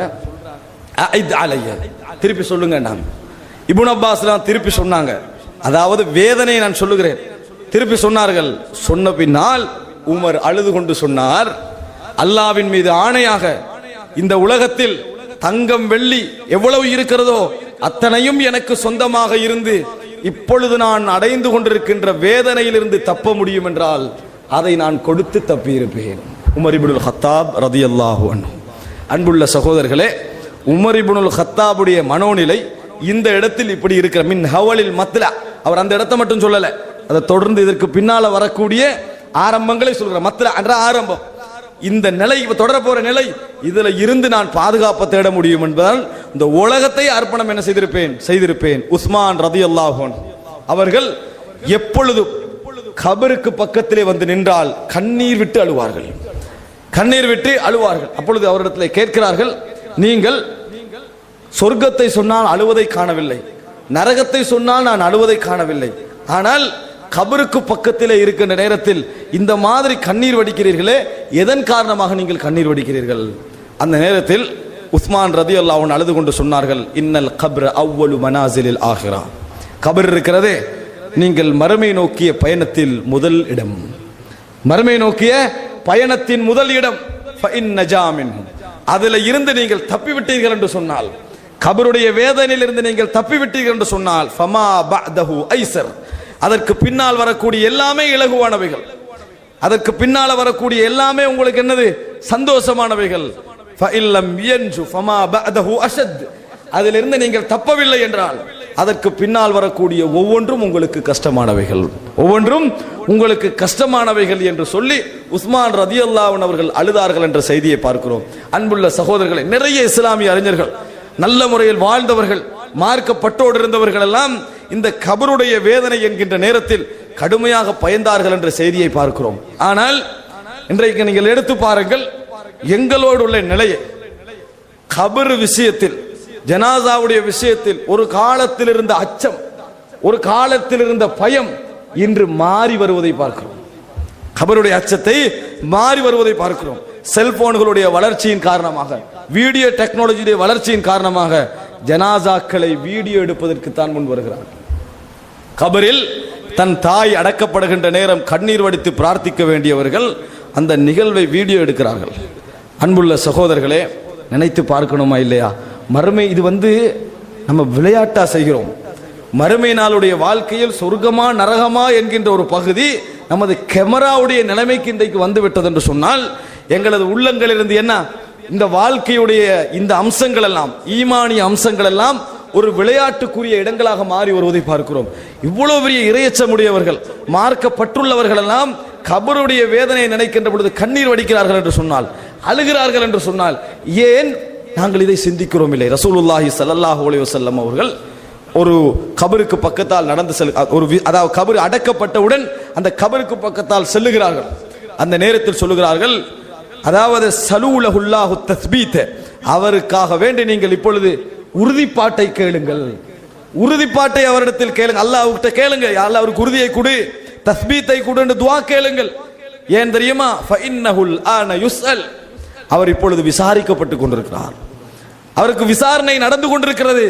அதனால் நீங்கள் அல்லாஹ்விடத்தில் உறுதியை துஆ கேளுங்கள், உறுதியை கொடுங்க என்று துஆ கேளுங்க. நீங்க ஜனாசா மையவாடியில் அடக்கப்படுகின்ற கபருக்கு பக்கத்தில் அமர்ந்தீங்கன்னு சொன்னா உங்களுக்கு இறையச்சம் வருவதற்கு ஒரே வழி என்ன தெரியுமா? நான் இந்த ஜனாசாவாக இருந்தால் என்று நினைத்து பாருங்கள். உங்கள் குழந்தை இந்த ஜனாசாவாக இருந்தால் நினைத்து பாருங்கள். அன்புள்ள சகோதரர்களே, ஹசனுல் பஸரி ரஹிமஹுல்லா அவர்கள் ஒரு வீதியில் நின்று கொண்டிருக்கிறார்கள். ஜனாசா போகிறது. எப்படியெல்லாம் அவர்கள் யோசித்திருக்கிறார்கள், ஜனாசா ஒன்று போகுது. இப்போ பக்கத்தில் உள்ள சகோதரை பார்த்து கேட்கிறார், இந்த ஜனாசாவுக்கு அல்லாஹு தஆலா ஒரு சந்தர்ப்பம் கொடுத்து திருப்பி உயிரை கொடுத்தால் அவர் எப்படி வாழுவார்? போற ஜனாசா இருக்குதே, இதுக்கு அல்லாஹ் ஒரு சந்தர்ப்பம் கொடுத்து திருப்பி உயிரை கொடுத்தார்னா அவரோட வாழ்க்கை எப்படி இருக்கும்? எப்படி இருக்கும்? பதில் சொல்றாரு, நல்ல முறையில் வாழுவார், பாவங்களுக்கெல்லாம் மன்னிப்பு கேட்டுருவாரு, பாவமே செய்ய மாட்டாரு, சிறந்த மனிதராக வாழுவார். திருப்பி கேட்கிறாரு, அந்த சந்தர்ப்பத்தை அல்லாஹ் அவருக்கு கொடுப்பானா? கொடுக்க மாட்டானே என்று உடனே சொல்கிறார்கள் ஹசனுல் பஸரி, அவருக்கு கிடைக்காது விட்டாலும் உங்களுக்கு தந்திருக்கிறான். அல்லாஹு தஆலா அவருக்கு அந்த சந்தர்ப்பத்தை கொடுக்காது விட்டாலும் இப்போ உங்களுக்கு அதை தந்திருக்கிறான். நீங்கள் இப்போ மரணிச்சத்தை எழுப்பதுக்கு சமம். சிறந்த முறையில் வாழ்ந்து கொள்ளுங்கள், சிறந்த முறையில் உங்களை என்ன செய்யுங்க, அதாவது அவரை மரணித்து திருப்பி எடுத்தது போன்ற ஒரு உணர்வை என்ன செய்தார், அந்த இடத்திலே அவர் கொடுத்தார். அன்புள்ள சகோதரர்களே, ஒவ்வொரு ஜனாசாவையும் நாங்கள் அப்படி காணுகின்ற பொழுது இந்த சந்தர்ப்பத்தில் நான் இந்த ஜனாசாவாக இருந்து இந்த வாழ்க்கை அல்லாஹ் எனக்கு திருப்பி தந்திருந்தால் நான் எப்படி வாழ்ந்திருப்பேன்னு நீங்க நினைச்சு பாருங்க. எங்கள் வாழ்க்கையில உலகத்தில் இந்த உரைகள் இன்னும் என்னென்ன பயான்களை நீங்க கேட்டீங்களோ அவைகள் ஏற்படாத மாற்றங்களை இது ஏற்படுத்தும். இந்த என்ன செய்யும்? ஏற்படுத்தும் என்பதை புரிந்து கொள்ளுங்கள். ரசூலுல்லாஹி ஸல்லல்லாஹு அலைஹி வஸல்லம் அவர்கள் விசாரணையை சொல்லிவிட்டு சொன்னார்கள், யுஸப்பித்துல்லாஹுல்லதீன ஆமனு பில் கௌலி ஸாபித். அல்லாஹு தஆலா கபரிலே, அதை விளக்கம் சொல்றாங்க ரசூலுல்லாஹ், அல்லாஹு தஆலா கபரிலே உறுதியான வார்த்தைகளை கொண்டு முஃமின்களை உறுதிப்படுத்துவான், முஃமின்களை கபரிலே உறுதிப்படுத்துவான் என ரசூலுல்லாஹி ஸல்லல்லாஹு அலைஹி வஸல்லம் ரசூல் ஸல்லல்லாஹு அலைஹி வஸல்லம் குர்ஆனை ஓதி விளக்கம் சொன்னார்கள் என்ற செய்தியை பார்க்கிறோம். அன்புள்ள சகோதரர்களே, இந்த ஜனாசாக்கள் இது போன்ற நிகழ்வுகள் எமது வாழ்க்கையில் மாற்றம் தரவில்லை என்றால் எங்கள் உள்ளம் செத்து கொண்டிருக்கிறது என்பது அர்த்தம். எங்கள் உள்ளம் செத்து கொண்டிருக்கிறது என்பது அர்த்தம். ஏனென்றால் உரைகளும் மார்க்க வழிகாட்டல்களும் இது போன்ற ஞாபகங்களும் எங்களில் மாற்றம் கொண்டு வருவதெல்லாம் எங்கள் உள்ளத்துடைய ஈரத்தை வைத்துத்தான். எப்படியெல்லாம் நாங்கள் சடவாதத்தோடு கலந்து உலக வாழ்க்கையோடு கலந்து இந்த உள்ளம் ஈரம் காய்ந்து கொண்டு போகிறதோ உரைகள் குறைந்து கொண்டே போகும், உரையுடைய தாக்கம் குறைந்து கொண்டே வரும். கடைசியில் ஃபலா யஅரிஃபு மஅரூஃபா வலா யுன்கிரு முன்கரா, எந்த நன்மையையும் அடையாளம் கண்டு கொள்ளாது, எந்த தீமையும் வெறுக்காது. அந்த நிலைமைக்கு வந்தால் இதயம் முத்திரை குத்தப்பட்டு விட்டது அர்த்தம். அல்லாஹ் தஆலா அதை ஒரேடியா செய்ய மாட்டான், கொஞ்சம் கொஞ்சம் கொஞ்சமா செய்வான். அதற்கு பின்னால் 1000 ஜனாசாக்கள் உங்களுக்கு படிப்பினை தராது, 1000 மரணங்கள் உங்களுக்கு படிப்பினை தராது, 1000 சக்கராத்துடைய வருத்தங்கள் உங்களுக்கு படிப்பினை தராது. கல்லிதயமாக மாறி இருப்போம், கல்லிதயமாக நாங்கள் மாறி இருப்போம். அல்லாஹ் தஆலா சொல்றானே, கல்லா பல் ரான அலா குலூபிஹிம் மா கானூ யக்ஸிபூன், அவர்கள் சம்பாதித்துக் கொண்டிருந்தவைகள் அவர்களது உள்ளங்களிலே என்ன செய்து விட்டன, கரைபடிந்து விட்டன. அன்புள்ள சகோதரர்களே, இன்னொரு செய்தியை சொல்லி நான் இந்த இடத்திலே முடித்துக் கொள்கிறேன். ரசூலுல்லாஹி ஸல்லல்லாஹு அலைஹி வஸல்லம் அவர்கள் மறுமை நாளுடைய ஒரு விஷயத்தை சொல்லுகின்றார்கள். மிக முக்கியமாக நாங்கள் ஞாபகம் வைக்க வேண்டிய ஒரு அம்சம், அதாவது இந்த உலகத்திலே உள்ள எல்லோரும் வஇம்மின்கும் இல்லா வாரிதுஹா, இந்த உலகத்தில் உள்ள எல்லோரும் இந்த நரகத்தை கடந்தே ஆக வேண்டும், இந்த நரகத்தை கடந்தே ஆக வேண்டும். இந்த உலகத்துள்ள எவராக இருந்தாலும் அந்த இடத்தை தாண்டி ஆக வேண்டும். பின்னர் சும்ம நுனஜ்ஜில்லதீன தகவ் வனதரு ظالمீன ஃபீஹா ஜிதியா, யார்களெல்லாம் இறையச்சம் உடையவர்களாக வாழ்ந்தார்களோ அவர்களை அல்லாஹு தஆலா காப்பாற்றுவான், அநியாயம் செய்தவர்களை நரகத்திலே விட்டு விடுவான். அத்தனை பேரும் நரகத்தை தாண்டி தான் போகும். சொர்க்கம் போவதாக இருந்தால் நரகத்தை தாண்டி போக வேண்டும். ஆனால் அந்த போகின்ற வேகம் நாங்கள் இந்த உலகத்திலே செய்கின்ற அமலை பொறுத்து அமையும். எந்த அளவுக்கு நாங்கள் வாழுகிறோமோ, எந்த அளவுக்கு முறையாக நடக்கிறோமோ அந்த அளவில் அந்த வேகம் அதிகமாக இருக்கும். எந்த அளவு காலத்தை பிற்போடுகிறோமோ, காலத்தை நாங்கள் பிந்த வைக்கிறோமோ அந்த அளவுக்கு வேகம் குறையும் என ரசூலுல்லாஹி ஸல்லல்லாஹு அலைஹி வஸல்லம் அவர்கள் சொல்லி காட்டுகிறார்கள். அப்துல்லாஹ் இப்னு ரவாஹா அவர்கள் ரசூலுல்லாஹி ஸல்லல்லாஹு அலைஹி வஸல்லம் அந்த மூத்தா யுத்தத்துக்காக அனுப்பி வைக்கின்ற நேரத்தில் கண்ணீர் விட்டு அழுதார்கள். அப்ப இவர் ஊரை விட்டு தூரமான இடத்துக்கு பிரிகிறாரே என்பதனால் தான் அழுகிறாரோ என்று நினைத்தார்கள், நினைத்தார்கள். அந்த நேரத்தில் இதுக்கு அழுகிறீங்களான்னு கேட்டு அதற்காக வேண்டிய அளவில்லை, நான் இந்த ஜிஹாதில் உயிர் கொடுத்து போராடி கொல்லப்பட்டாலும் நான் நரகத்தை தாண்டித்தானே சொர்க்கம் செல்ல வேண்டி இருக்கிறது என்பதை நினைத்துத்தான் கண்ணீர் வடிக்கிறேன் என்று சொன்னார்.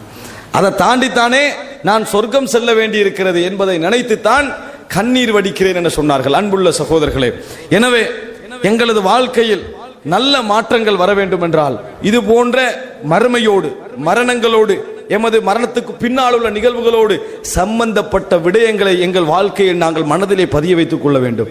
பாவத்தை விடுகின்றதில் எங்களுக்கு ஒரு இஹ்லாஸ் இருக்க வேண்டும். நான் விட வேண்டும் என்கின்ற ஆசை என் உள்ளத்தை தொட்டு கொண்டிருக்க வேண்டும். மனிதன் பாவம் செய்யக்கூடியவன், சந்தர்ப்பம் இல்லாது விட்டால் சந்தர்ப்பத்தில் விழக்கூடியவன். இஹ்லாஸ் இருந்தால் நிச்சயமாக அல்லாஹு தஆலா ஒரு நாள் எங்களை அதை விட்டும் காப்பாற்றுவான். நீங்கள் கேட்ட சம்பவமாக இருக்கலாம் என்றாலும் அந்த சம்பவத்தை ஒரு படிப்பினையாக சொல்லி நான் இந்த உரையை முடித்துக் கொள்கிறேன். அபூ மிஹ்சன் அல் அஸதி ரலியல்லாஹு அன்ஹு என்கின்ற ஒரு நபித்தோழர் ரசூலுல்லாஹி ஸல்லல்லாஹு அலைஹி வஸல்லம் காலத்தில் இவர் இஸ்லாத்தை ஏற்றிருந்தாலும் கூட அவரது வாழ்க்கையிலே ஒரு பாவத்தை தவிர்க்க முடியாமல் தடுமாறினார். என்ன பாவம் தெரியுமா? சாராயம் அருந்துகின்ற ஒரு வளமை அவரிடத்தில் இருந்தது. தவிர்க்க முடியாமல் இருந்தார். ஆனால் உண்மையில் அல்லாஹ்வை நேசிக்கக்கூடியவராக, அவனது தூதரை நேசிக்கக்கூடியவராக, இஹ்லாஸ் உள்ளவராக இருந்த ஒரு நபித்தோழர்.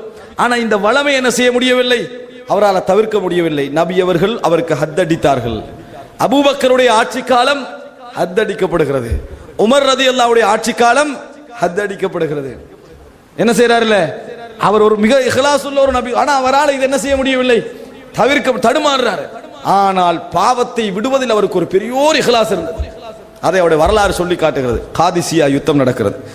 அந்த காதிசியா யுத்தத்தில் உமர் ரலியல்லாஹு அன்ஹு அவர்கள் சொல்லுகிறார்கள், இவர் இந்த அபூ மிஹ்சன் அல் அஸதி தப்பி ஓடி அங்கே வந்திருப்பதாக கேள்விப்பட்டிருக்கிறேன், கேள்விப்பட்டிருக்கிறேன். உடனே அவரை கைது செஞ்சு விலங்கிடுங்கள். கைது செஞ்சு சாத் இப்னு அபி வக்காஸ் தனது வீட்டில் விலங்கிட்டு வைக்கிறார்கள். வீட்டில் விலங்கிட்டு வச்சிட்டார். இப்ப காதிசியா யுத்தத்தில் ஓர் அங்கமாக சாத் இப்னு அபி வக்காஸ் தன் படைகளோடு யுத்தத்துக்கு போறார். சகோதரர்களே, நினைத்து பாருங்கள், நமது வாழ்க்கையில் நாம் இறைவனோடு ஒரு இஹ்லாஸோடு இருந்தோம் என்று சொன்னால் பாவங்களை அல்லாஹு தஆலா என்றோ ஒரு நாள் எங்களை விட்டு அகற்றுவான். எங்களது துஆக்களில் ஒரு நல்ல ஒரு இஹ்லாஸ் இருக்கும் என்றால் எங்களை ஒரு சிறந்த இடத்திற்கு இறைவன் கொண்டு போய் சேர்ப்பான். இவர் போன உடனேயே இஸ்லாத்திற்கு நம்ம நல்ல முறையில் வாழணும் என்கின்ற உணர்வுள்ள அந்த அபூ மிஹ்சன் அல் அஸதி இவருடைய மனைவியை கூப்பிடுறான். யார? சாத் இப்னு அபி வக்காஸ் மனைவியை கூப்பிட்டு சொல்றாங்க, பில்லா, அல்லாவை கொண்டு கேட்கிறேன், என்னை அவிழ்த்து விடுங்கள். நான் அல்லாவின் பாதையில் ஜிஹாது செய்ய விரும்புகிறேன், நான் அல்லாவின் பாதையில் போராட விரும்புகிறேன். எனக்கு ஒரு ஆயுதம் தாங்க, ஒரு வாகனம் தாங்க, நான் வாக்களிக்கிறேன். நான் போய் உயிரோடு இருந்தேன் என்று சொன்னா திருப்பி இந்த இடத்துக்கே நான் வருவேன், என்னை விலங்கிடுங்கள். நான் வரவில்லை என்றால், மரணித்து விட்டேன் என்றால், ஒரு கெட்டவனை விட்டும் நீங்கள் நிம்மதி பெற்று விடுவீர்கள். ஒரு கெட்டவனை விட்டும், ஒரு மோசமான ஒரு நிலையை விட்டும் நீங்கள் நிம்மதி பெற்று விடுவீர்கள். உறுதியை வாங்கிட்டு அவ என்ன செய்யறா, ஒரு வாகனத்தையும் ஆயுதங்களை கொடுத்து அனுப்பினான். அபூ மிஹ்சன் அல் அஸதி முகத்தை எல்லாம் மறைச்சிக்கண்டு காதிசியா யுத்தத்துக்கு போறார். பாவத்தை விட முடியாத அந்த வேதனை இருக்குதே, அதன் காரணமாக உயிரை விட்டு போராடுகிறார். அப்படி ஒரு யுத்தம். திருப்பி எனக்கு ஒரு வாழ்க்கை தேவையில்லை, திருப்பி எனக்கு ஒரு வாழ்க்கை தேவையில்லை என்கின்ற அளவில் கடுமையான முறையில் யுத்தம் செய்கிறார். அந்த யுத்தத்தில், அந்த காதிசியா யுத்தத்தின் வெற்றிக்கு காரணமானவர்களில் இவரை அல்லாஹ் தஆலா ஆக்குகிறார். யுத்தத்தில வெற்றியில இவர் ஒரு பங்கு. ஆனா யாருன்னு தெரியல, பெத்திட்டாங்க. உடனே அபூ ஹசன் அஸ்ஸதி ஓடி வந்து வாக்களித்தது போன்று தன் வாகனத்திலிருந்து இறங்கி கைகளுக்கு விலங்கிட்டு அதே இடத்துல இருந்து கொள்றார். அதே இடத்துல இருந்து கொள்றார். சஅத் இப்னு அபி வக்காஸ் யுத்தத்தை முடித்து விட்டு வந்து தன் மனைவியோட பேசுறார் யுத்த நிலவரங்களை பத்தி. அப்ப சொல்றாரு, அந்த யுத்தத்துல ஒரு மனிதர் போராடினாரு. நாங்கள் பத்ர் யுத்தத்தில் இறைவன் மலக்குகளை கொண்டு உதவி செய்தான் என்று சொல்றோமே, அது மாதிரி ஒரு உதவி என்று நினைக்கிற அளவுல என்ன செஞ்சாரு, நல்ல முறையில போராடினாரு என்று சொல்லிட்டு, வலவுலா அபூ மிஹ்சன் ஃபில் அக்லால், அபூ மிஹ்சன் விலங்கிடப்பட்டில்லை என்றால் நான் அவர்தான் வந்திருந்தார் என்று நினைத்திருப்பேன். அவர் விலங்கல இல்லை என்றால் அவரைத்தான் நான் நினைத்திருப்பேன் என்று சொன்னாங்க. அவரோட மனைவி சொல்ற, என்னை மன்னிச்சுக்கங்க, அவர் இப்படி கேட்டாரே, நான் அவிழ்த்து விட்டேன் என்று சொன்னாங்க. உடனே சஅத் போனார். சஅத் போய் அபூ மிஹ்சனுடைய விலங்குகளை அவிழ்த்து விட்டாரு. அவிழ்த்து விட்டு அழைத்து சொன்னார், அபூ மிஹ்சனே, போங்க உலகத்தில் எங்கேயாவது, உங்களை இதற்கு பின்னால் நாங்கள் விலங்கிட மாட்டோம், உங்களை இதற்கு பின்னால் நாங்கள் விட மாட்டோம் என்று சொன்னார். அழுது கொண்டே அபூ மிஹ்சன் அல் அஸீத் சொன்னார், என்னை அல்லாஹ் கௌரவப்படுத்தியதன் காரணமாக இதற்கு பின்னால் இந்த சாராயத்தின் பக்கம் நான் எப்பொழுதும் போக மாட்டேன் என்று வாக்களித்து சத்தியமிட்டு விட்டு அந்த இடத்தை விட்டு போனார் என்கின்ற ஒரு வரலாற்றை நாங்கள் பார்க்கிறோம். சகோதரர்களே, நினைத்து பாருங்கள், இந்த ஒரு நிலைமை அல்லாஹ் தஆலா ஏன் கொடுத்தான், எப்ப கொடுத்தான்? அவர் பாவத்தை விட முடியாமல் போராடிய ஒரு மனிதர், ஆனால் அவர் உள்ளத்திலே பாவத்தை விட வேண்டும் என்று வைத்திருந்த இஹ்லாஸ் அவரை ஒரு சிறந்த இடத்திற்கு கொண்டு போய் விடுகிறது, சங்கைப்படுத்துகிறது. அந்த இஹ்லாஸ் எங்களிடத்தில் இருக்க வேண்டும் சகோதரர்களே. அபூ ஹசன் அஸதி போன்ற எத்தனையோ பேருக்கு இறைவனுடைய உதவியெல்லாம் வருவதற்கான அடிப்படையான காரணம் என்ன தெரியுமா? நாங்கள் மனிதர்கள் என்ற உணர்வோடு இருந்தாலும் எங்களது பாவங்கள் இருந்து விடுதலை பெற வேண்டும் என்ற உணர்வு தனிமையில் எங்களிடத்தில் உண்மையாக இருக்க வேண்டும். வார்த்தை அளவில் அல்ல, பேச்சளவில் அல்ல, உண்மையாக இருக்க வேண்டும். இருக்கும் என்று சொன்னால் இன்று நாம் தவறு செய்யலாம், நாளை செய்யலாம், நாளை மறுநாள் செய்யலாம். ஆனால் எங்களது இஹ்லாஸ் ஒரு நாள் எங்களை கொண்டு போய் அங்கே விடும். ஆனால் எங்களிடத்தில் அது இல்லை, இஹ்லாஸ் என்று நினைக்கிறோம், அது இல்லை. அப்படி இருக்கும் என்றால் எத்தனையோ விஷயங்கள் எங்களுக்கு படிப்பினையாக மாறியிருக்கும். கேட்டவைகளை வைத்து உள்ளங்களில் மாற்றம் ஏற்படுத்தி நல்ல முறையில் மாறக்கூடிய நல்மக்களாக அல்லாஹு தஆலா என்னையும் உங்களையும் ஆக்கியர் புரிவானாக. ஹாதா மா இந்தி வல் இல்மு இந்தல்லாஹ் வ அகூலு கௌலி ஹாதா வ அஸ்தக்ஃபிருல்லாஹ்.